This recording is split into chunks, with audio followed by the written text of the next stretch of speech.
So what was a typical day on the set of Expendables like? Most days we were at an early morning call time around 6 a.m. We'd show up to set, go through the works, you know, hair and makeup, wardrobe, get a chance maybe to get a cup of coffee or something to eat, and then you're waiting for that first setup, which generally around 8 or sometimes 9 would happen, and everybody would come in for whatever scenes we were going to get done that day and kind of get the lay of the land and where we were going to be and what we were going to be doing, and then you get to work kind of knocking it out. We'd get wrapped, go back to the hotel, get a workout in, get some food in, and do it again the next day.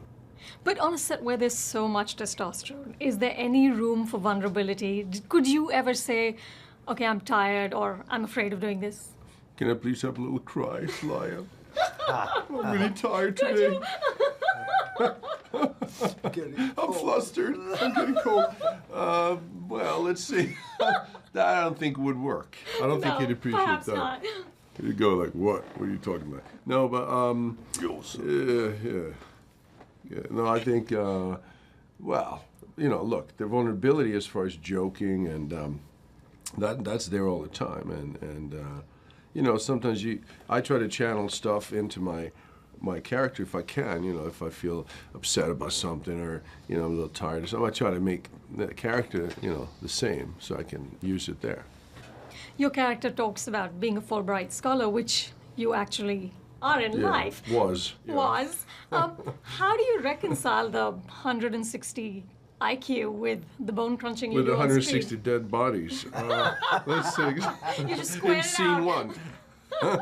Look, I don't know. I don't know what happened. I went nuts. I lost it. My parents didn't know what was going on. I just didn't want to be an engineer, and I just wanted to you know, be in show business and try to find myself, you know, through acting, and that was it. I suppose, what can I say? I did it.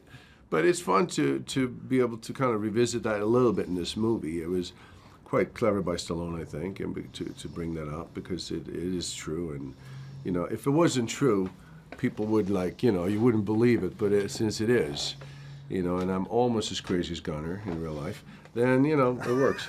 What do you think? Did you have a moment when you stopped and pinched yourself and said, can this really be happening? Was there one moment? Oh, there were several, and started in the first film, you know, going to Sly's office and sitting down with him and going over the script and the cast of guys he was trying to put together for this movie was certainly the first time I was like, really? Mm-hmm. But then actually seeing that come together, seeing those guys, being on set with those guys, and we're talking about being up in Plovdiv at this airport, and every single one of the guys has come together, and we're all getting garbed up and ready to go try and shoot Jean-Claude Van Damme. I mean, what a great day that was. Yeah, it was. I loved it. You've talked about being a big admirer of Clint Eastwood. Why? Well, he's the kind of guy who, you know, started out as a TV cowboy, and then he did some movies, Italian spaghetti westerns, and people kind of, yeah, didn't take him seriously. You know, he's just a cowboy. And then he came over and did that Dirty Harry series, and then he became a bigger movie star. And, you know, slowly kind of inched his way up there as a director. And then before people knew it, he was like one of the most respected directors in the whole world, you know, and it's quite amazing if you think about it. And sometimes I think about, you know, his age. He was my age, 1983, which is 2 years before I even thought about becoming an actor, you know. So there is still time for all of us, and I think he's, you know, he's a great role model for anybody in our position, really. Man's got to know his limitations. Yeah, that's right. Yeah, I know you did. You gotta go. Bing. Thank you. Thank you very much.